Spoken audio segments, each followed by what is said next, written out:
Cuando uno vuelve de las vacaciones, está un poco como adaptándose de vuelta a todo, y un poco nosotros así en este día. Sin embargo, la palabra viene con todo, así que no hubo vacaciones para la palabra es tremenda, al punto tal que cuando uno escucha este texto del Evangelio, si la semana anterior escuchamos las bienaventuranzas, ya estábamos un poco desconcertados, con este texto quedamos knockout, porque casi que nos desanima, en el sentido de decir, ¿y esto cómo hacer? Presentar la otra mejilla si hay alguien que me agrede, amar a los enemigos, etc.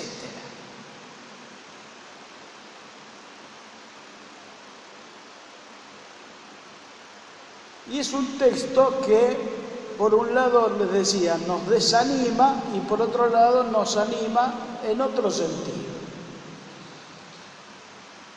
Lo primero que quiero decirles es que este texto, si ustedes me preguntan, ¿esto se puede realizar así como somos nosotros? No. Esto es el mundo nuevo. Esta es la nueva creación. Así son los hombres que Dios quiere. No somos nosotros eso. Nosotros somos hombres viejos, somos de la antigua creación, hijos de Adán y Eva. Todavía estamos ahí. Por eso la palabra nos invita a meternos en una dinámica totalmente nueva y casi imposible para el hombre, o imposible para el hombre solo. Entonces vamos a tratar de entrar un poquito a ver cómo es el contexto de este Evangelio de hoy, de qué nos está hablando. Lo primero de todo que tenemos que comprender es que el hombre siempre ha vivido con sus hermanos en conflicto, con problemas, con dificultades, de no saber entenderse unos a otros y de agredirse desde los orígenes, desde Caín en adelante. Es más, siempre aquellos que de alguna manera estuvieron gobernando estos países, estos grupos, estos pueblos, estas tribus, trataron de poner algunas leyes que de alguna manera fueran alivianando esos conflictos para que no terminaran tan mal como terminaban siempre. Y allí se fue llegando a lo que en la Escritura se conoce como la ley del talión, donde se decía muy claramente lo siguiente: ojo por ojo, diente por diente. Y esto que a nosotros hoy nos parece muy tremendo, era un adelanto muy grande para la civilización, porque lo que se trataba de hacer es que ante un delito tuviera una pena semejante a la que había producido. Si había el otro perdido un ojo, tenía que dar un ojo. Si había perdido la vida, había que matarlo. Es decir, estamos ante un límite a lo que era o lo que se trabajaba como la venganza del enemigo. Entonces con eso, de alguna manera, se llegaba a una cosa más justa. La ley del talión fue perfeccionada actualmente por distintos tratados humanos, donde ya en casi todos los países, por ejemplo, la pena de muerte está abolida, etc. Ahora nos encontramos con un texto del Evangelio que supera todo eso lejos.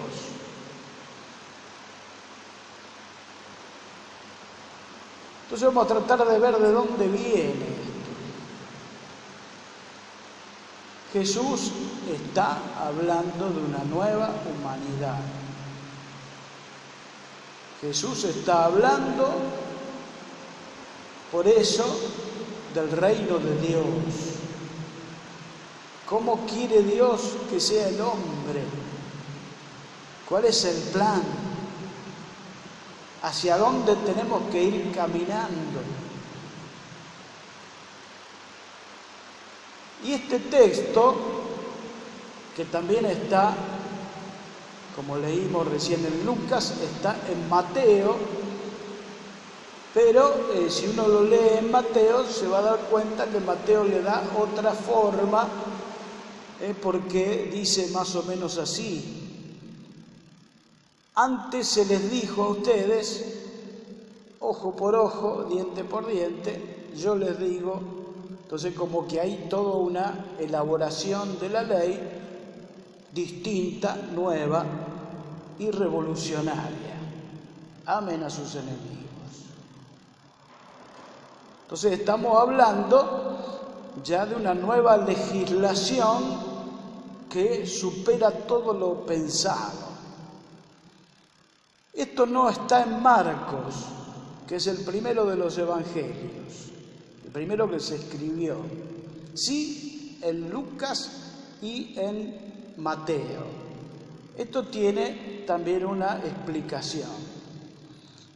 En tiempos en que Mateo y Lucas escriben los evangelios, circulaba por las comunidades un texto que hasta ahora está desaparecido y que es un texto que contenía los dichos de Jesús, simplemente las palabras. O sea, no había ni milagros ni relatos de ningún tipo, sino que simplemente los dichos. Y esa fuente circulaba en las comunidades y por eso van a aparecer estos textos en Lucas y Mateo y no en Marcos. Porque cuando escribe Mateo y cuando escribe Lucas tenían estas dos fuentes: a Marcos, que fue el primero que se escribió, y estos textos que circulaban escritos donde había solo palabras de Jesús. Esa fuente los estudiosos la llaman fuente Q. Y así es conocida dentro de los escrituristas como una fuente muy importante que circulaba entre las comunidades y que posiblemente es anterior al mismo Marcos, que fue el primero de todos los textos. Bueno, aquí está prácticamente en Lucas transcripto buena parte de ese documento que circulaba ya en las comunidades.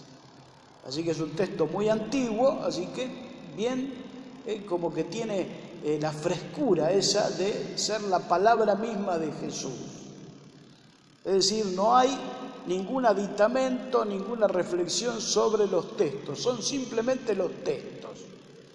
Así que yo quisiera que ustedes escucharan de vuelta todo esto, porque es tan importante y tan tremendo que a veces nos desconcierta y perdemos algún tema.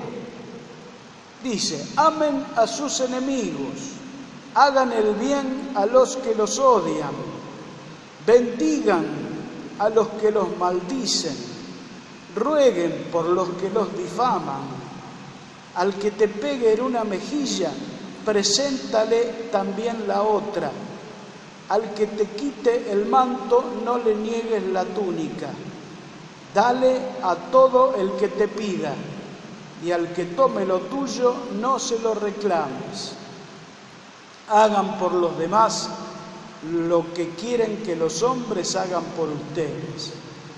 Si aman a aquellos que los aman, ¿qué mérito tienen? Porque hasta los pecadores aman a aquellos que los aman. Si hacen el bien a aquellos que se lo hacen a ustedes, ¿qué mérito tienen? Eso lo hacen también los pecadores.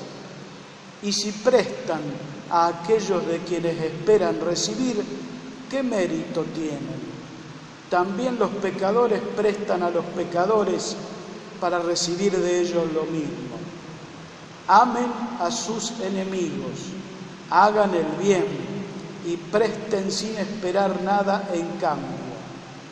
Entonces la recompensa de ustedes será grande y serán hijos del Altísimo, porque Él es bueno con los desagradecidos y los malos. Sean misericordiosos como el Padre de ustedes es misericordioso. No juzguen y no serán juzgados. No condenen y no serán condenados. Perdonen y serán perdonados. Den y se les dará. Les volcarán sobre el regazo una buena medida, apretada, sacudida y desbordante, porque la medida con que ustedes midan también se usará para ustedes. ¡Wow!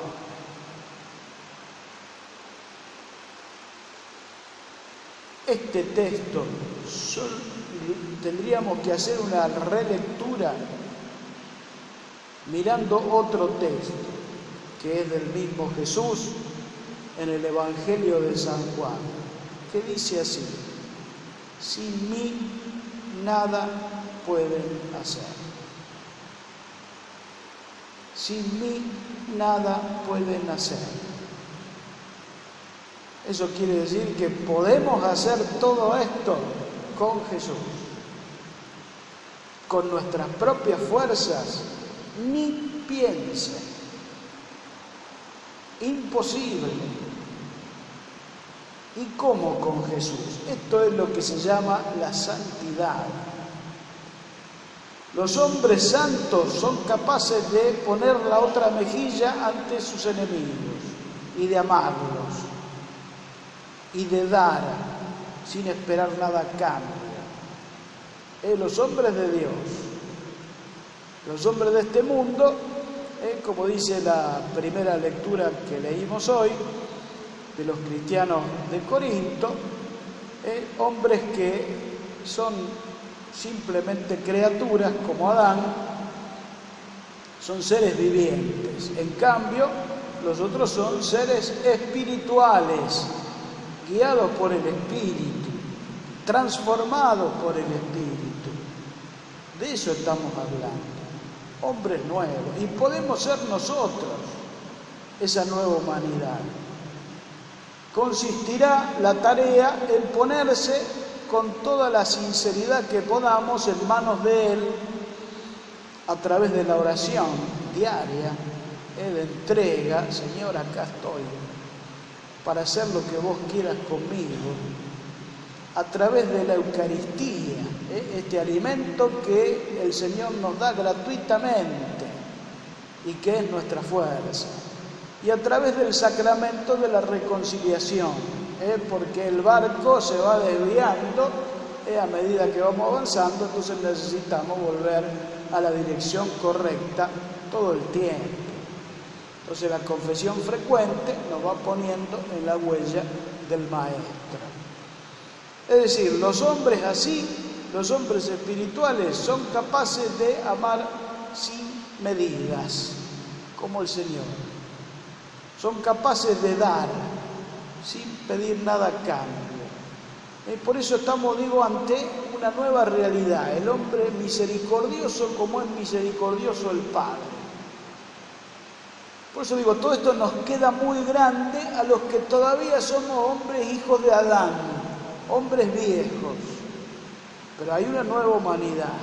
El Señor ya nos la está presentando y también nos está mostrando en la vida de la Iglesia a través de los santos en qué consiste todo esto. ¿Por qué los santos pueden llegar a la perfección que han llegado? Porque Dios mismo está en ellos. Es como dice muy clarito San Pablo en una de sus cartas: ya no soy yo, es Cristo que vive en mí. Y María también lo expresa de otra manera diciendo así, en el Magnificat: el Señor hizo en mí maravillas. No dice yo hice maravillas, el Señor hizo en mí maravillas. Gloria al Señor.